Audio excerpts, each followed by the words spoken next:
Nessa terceira parte, nós vamos pensar de uma maneira prática como é que você pode, na sua igreja, organizar um grupo de pessoas para discipular. Como você forma um ministério de discipuladores. Antes de falar sobre isso, eu quero falar um pouquinho sobre a formação de um ministério de forma geral.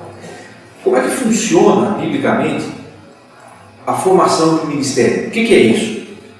Nós temos a fórmula para qualquer trabalho da igreja funcionar bem em 1 Coríntios capítulo 12, versículos 4 a 6. Paulo diz, inspirado pelo Espírito Santo, que os dons são diversos, mas o Espírito é o mesmo. Também há diversidade nos serviços ou nos ministérios, mas o Senhor é o mesmo. E há diversidade nas realizações, mas o mesmo Deus é quem opera tudo em todos. Dons diversos, ministérios diversos, realizações diversas. Não é o caso neste curso de entrarmos em muitos detalhes nessa questão de dons e ministérios, mas apenas para deixar claro, o que é um dom? Dom é uma capacidade que Deus dá, de acordo com a sua soberania e com a sua sabedoria, a uma pessoa quando ela se converte. A pessoa pode receber mais de um dom, mas todo novo convertido, todo cristão de verdade, toda pessoa que nasceu de novo tem pelo menos um dom, que é uma capacidade específica que Deus deu para ela operar em determinada área. O texto diz que os dons são diversos. Há uma variedade grande de dons. Mas o texto diz também que os ministérios são diversos. O que são ministérios? São o ajuntamento das pessoas que têm o mesmo dom para realizar determinadas tarefas na igreja com maior eficiência, visando o crescimento do corpo.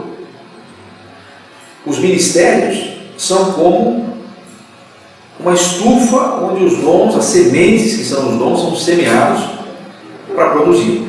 O texto diz que os ministérios também são diversos. E o que são as realizações descritas no capítulo 6? As realizações são o trabalho propriamente dito. Então vamos exemplificar essa questão. Uma pessoa tem o dom de ensino. Ela foi capacitada por Deus, não apenas para descobrir verdades na palavra, como também para transmitir essas verdades a outras pessoas. Este é o dom de ensino. O que seria um ministério que pode utilizar-se desse dom de ensino? Numa escola bíblica, professores, mestres na palavra, organizarão espaços onde a palavra de Deus poderá ser ensinada. Então, a escola bíblica é um ministério. E o que é uma realização? A realização é uma aula dada por alguém que tem o dom de ensino e que serve no ministério de ensino. Para que qualquer coisa funcione bem numa igreja, é necessário seguir esse script, que aliás é bíblico. Quais são os passos que nós temos que dar para ter um bom ministério de discipulado na igreja ou qualquer outro bom ministério? Primeiro, investigar e incentivar as pessoas a descobrir quais são os seus dons. Depois, organizar essas pessoas com alguém responsável por elas, para que esses dons sejam desenvolvidos numa determinada área. E então, programar as atividades que farão com que esses dons e ministérios produzam um fruto que permaneça, que é o que todos nós queremos. No caso específico do discipulado, vamos olhar o perfil de um discipulador. Quais são as características que uma pessoa precisa ter para ser um discipulador? O dom necessário nesse caso é o dom de ensino. Também é muito útil ao discipulador o dom de exortação, que é aquela capacidade especial que Deus dá a algumas pessoas de encorajar os outros, de incentivar os outros, de levar pessoas a se envolver com o ministério e desenvolver suas vidas com Deus.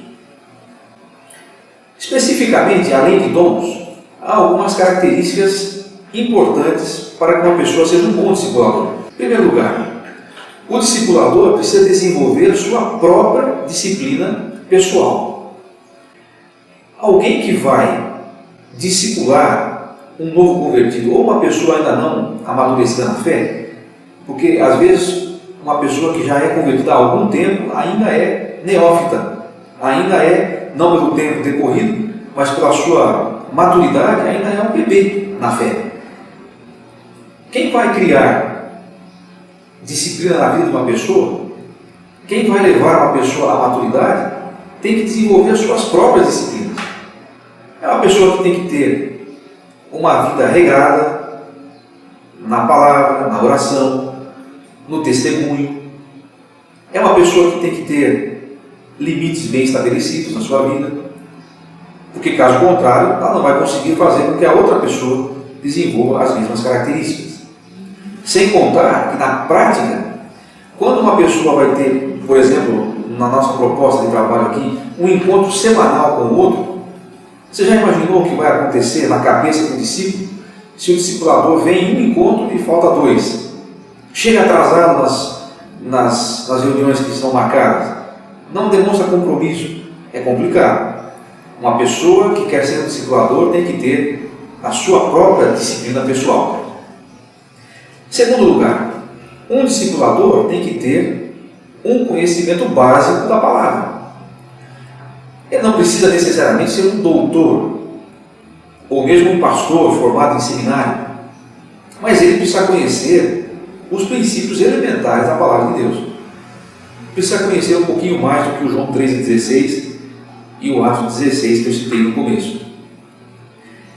É importante que a pessoa que queira acompanhar a vida de outra pessoa seja capaz de responder perguntas básicas sobre a vida, sobre a fé, sobre aquilo em que nós cremos, e possa mostrar isso dentro da palavra de Deus. Uma das razões por que temos uma carência de discipuladores hoje em dia é exatamente essa. Encontramos poucas pessoas que possam, com a Bíblia na mão, ajudar outras pessoas a crescer na sua fé. A terceira coisa que um discipulador tem que ter é comprometimento com o ministério.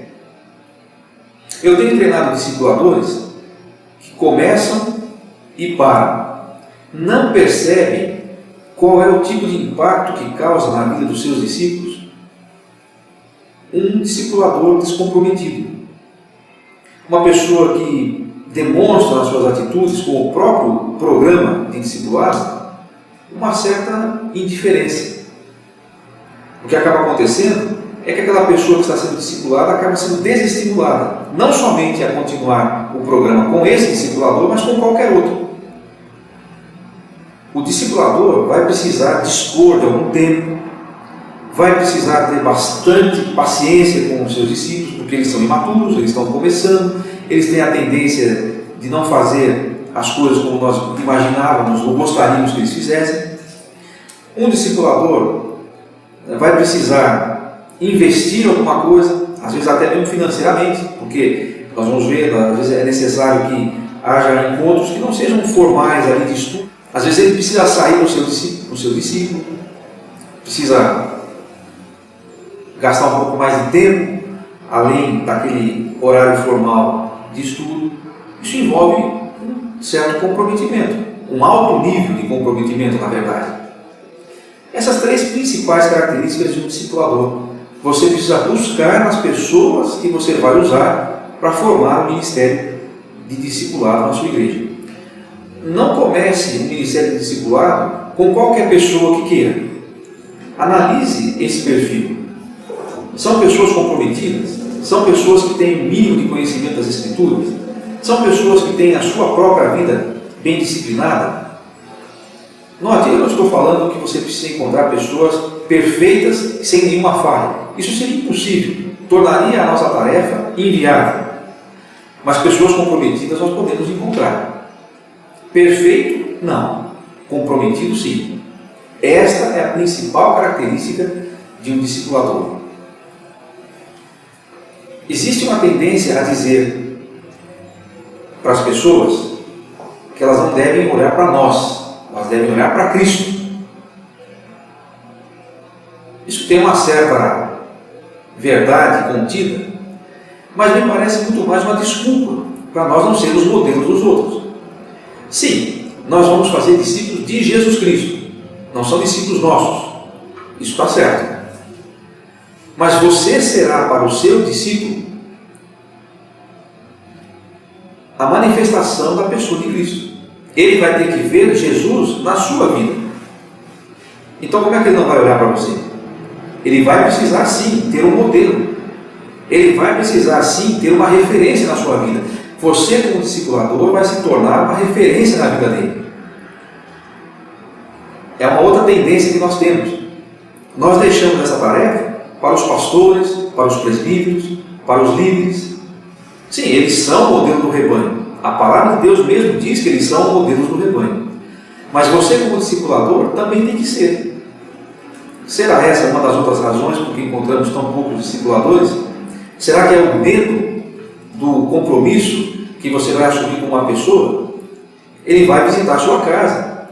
Ele vai ver como você trata a sua esposa, como você cuida dos seus filhos. Ele vai ver como é que você reage às diversas situações da vida. Ele vai descobrir como é que você é no seu trabalho. Ele vai conhecer você. Vai se tornar íntimo, vai se tornar próximo de você. Os discípulos, depois de algum tempo andando com Jesus, começaram a perceber o tipo de pessoa que ele era, quem ele era. As coisas que o irritavam, as coisas que o faziam ficar mais bravo. Também começaram a perceber o que importava para ele, as coisas que eram importantes, que eram prioridade na sua vida.